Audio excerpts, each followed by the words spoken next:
Shalom, saya akan menyampaikan kebenaran firman Tuhan. Sebelumnya saya akan berdoa.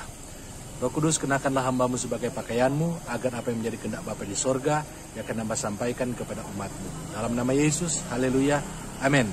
Dalam Hosea pasal yang keempat, ayat yang ke-6, firman Allah berkata, umatku binasa karena tidak mengenal Allah.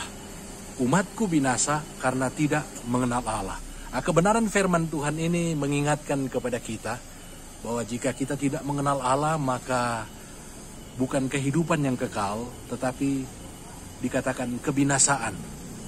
Kalau kita membaca di dalam Matius pasal yang ke-7, ini menceritakan bagaimana ketika Yesus berhadapan dengan orang-orang yang dikatakan mereka telah mengusir setan demi nama Yesus, mereka telah membuat mujizat, mereka telah bernubuat, dan mereka telah melakukan banyak hal. Artinya mereka telah menjalankan karunia-karunia Roh Kudus yang Tuhan karuniakan kepada mereka. Ingat, karunia Roh Kudus itu berasal dari kata karis, berarti pemberian yang cuma-cuma, karunia.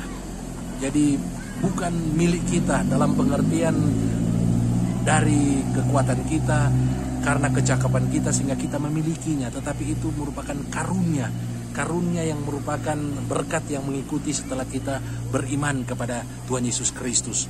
Orang-orang ini mereka melayani karena mereka berpikir bahwa karunia-karunia itu milik mereka, sehingga segala sesuatu yang mereka lakukan, mereka menyembuhkan orang yang sakit, mengusir setan, bernubuat, mereka berpikir itu karena mereka layak. Artinya mereka melayani tanpa didasarkan dengan kasih Kristus. Kasih Kristus itu murah hati, rendah hati, tidak sombong, kemudian tidak memegahkan diri. Kita bisa membaca dalam 1 Korintus pasal yang ke-13 ayat yang ke-4 sampai dengan ayat yang ke-7 yang merupakan personifikasi daripada kasih atau karakter daripada Yesus. Ketika orang-orang percaya melayani dengan tidak didasarkan dengan kasih, maka Yesus berkata, aku tidak mengenal kamu.